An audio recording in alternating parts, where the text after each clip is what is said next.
बोले तेरे तो है ना बहुत बड़ा प्यार है।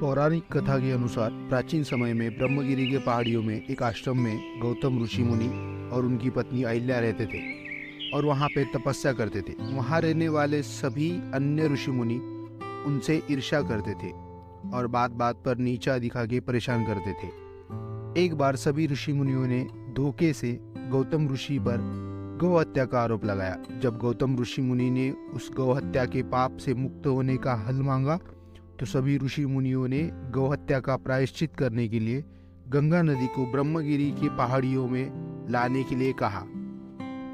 गंगा माँ को प्रसन्न करने के लिए गौतम ऋषि मुनि ने शिवलिंग की स्थापना कर पूजा अर्चना प्रारंभ की, जिससे प्रसन्न होकर शंकर भगवान और पार्वती देवी दोनों वहां प्रकट हो गए। जब शिवजी ने उनको वरदान मांगने कहा तो गौतम ऋषि ने कहा कि प्रभु, मुझ पे गौहत्या का आरोप है और उससे मुक्त होने के लिए मुझे बाकी ऋषियों ने गंगा माता को यहाँ लाने पर मेरे पाप धुल जाएंगे ऐसा कहा है। तो आप कृपया मुझे वरदान के रूप में गंगा माँ को इस स्थान पर लाकर मुझे इस पाप से मुक्त कीजिए। तो इसका उत्तर देते देवी गंगा माँ ने कहा कि तुम हमेशा से निर्दोष थे और तुम्हारे साथ छल हुआ है, और रही बात निवास की तो मुझे अपनी जटाओं में धारण करने वाले भगवान शिवजी अगर यहाँ निवास करेंगे तो मुझे बेहद खुशी होगी।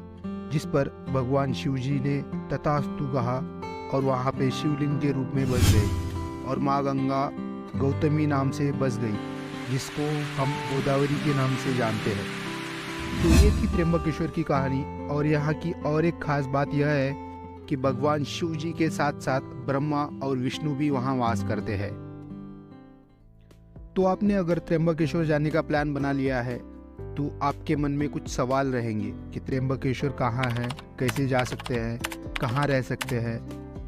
तो त्र्यंबकेश्वर के बारे में पूरी जानकारी हासिल करने के लिए यह वीडियो बगैर स्किप किए पूरा जरूर देखना, ताकि आप कोई भी बात मिस ना करें। तो सबसे पहले त्र्यंबकेश्वर कहाँ है और कैसे पहुँच सकते हैं ये जानते हैं। त्र्यंबकेश्वर जो कि 10वां ज्योतिर्लिंग है, यह महाराष्ट्र के नासिक जिले के त्र्यंबक गांव में गोदावरी के तट पर स्थित है। त्र्यंबकेश्वर आप प्लेन, रेल, बस या खुद की गाड़ी से जा सकते हैं। अगर आप खुद की गाड़ी से जाने का प्लान बना रहे हो तो आप गूगल मैप की मदद से सीधा पहुंच सकते हैं, किंतु अगर आपके पास खुद की गाड़ी नहीं है तो आप प्लेन से नासिक आ सकते हो। आपके यहाँ से नासिक के लिए प्लेन है तो, वरना आपको दूसरा पर्याय मुंबई है जो कि 166 किलोमीटर है नासिक से, और मेरे हिसाब से आपके यहाँ से मुंबई के लिए प्लेन मिल ही जाएगा। फिर मुंबई उतर के कैब या बस से नासिक पहुँच सकते हो, जो कि 4 से 4.5 घंटों का सफ़र है। फिर नासिक से आपको बस या टैक्सी मिल जाएगी। मुंबई से नासिक के लिए बस का फेयर लगभग 240 से लेकर 3000 तक जा सकता है, और अगर आप सीधा नासिक ही आओगे प्लेन से तो आपको टैक्सी मिल जाएगी त्र्यंबकेश्वर के लिए। अगला विकल्प है ट्रेन। नासिक ही सबसे नज़दीक स्टेशन है तो आप नासिक के लिए ट्रेन देख सकते हैं, और आपके यहाँ से अगर नासिक के लिए ट्रेन नहीं है तो आप मनमाड़ या मुंबई के लिए ट्रेन देख सकते हैं। फिर वहाँ से आप नासिक आ सकते हो।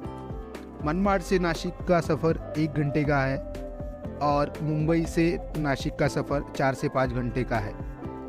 फिर नासिक स्टेशन उतर के आपको त्र्यंबकेश्वर के लिए सिटी बस क्रमांक 45A मिल जाएगी, जिसका किराया 65 रुपये है। तो अगला विकल्प है बस। आप आपके यहाँ से नासिक के लिए बस से आ सकते हो और वहाँ से आपको 245 क्रमांक की सिटी बस त्र्यंबकेश्वर के लिए मिल जाएगी। ये तो हो गई वहाँ पहुँचने की जानकारी।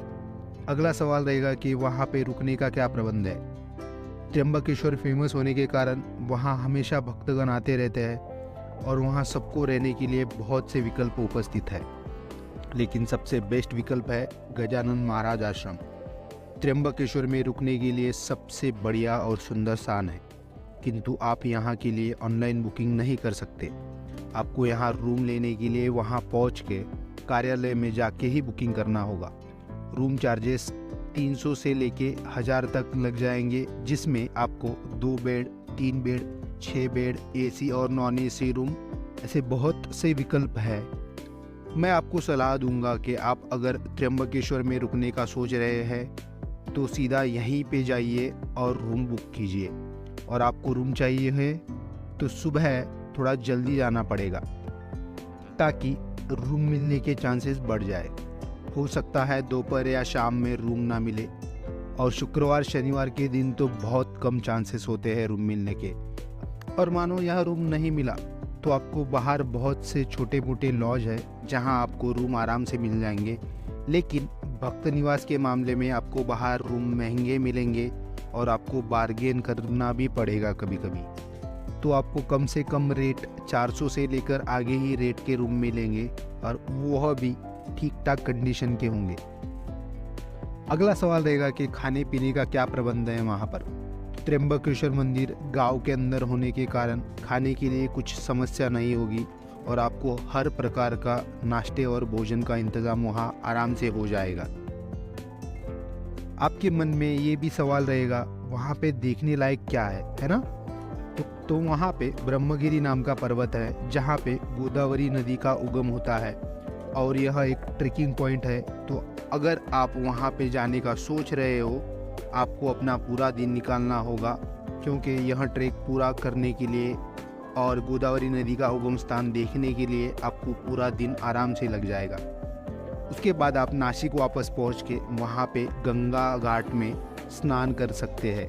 और आप तो जानते ही होंगे कि गंगा में स्नान करने से अपने पाप धुल जाते हैं, ऐसा मानना है।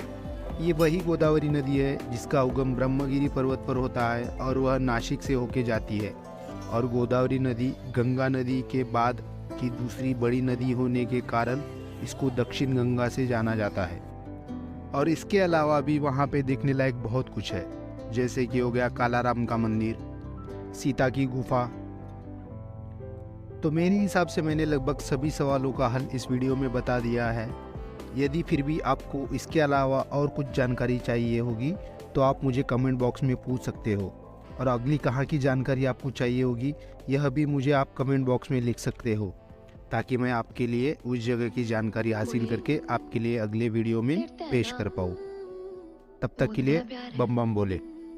तेना छोड़ के भी किस जाऊं मैं, तू है मेरा संसार है, और तेरे बिना यह जिंदगी सच में बेकार है।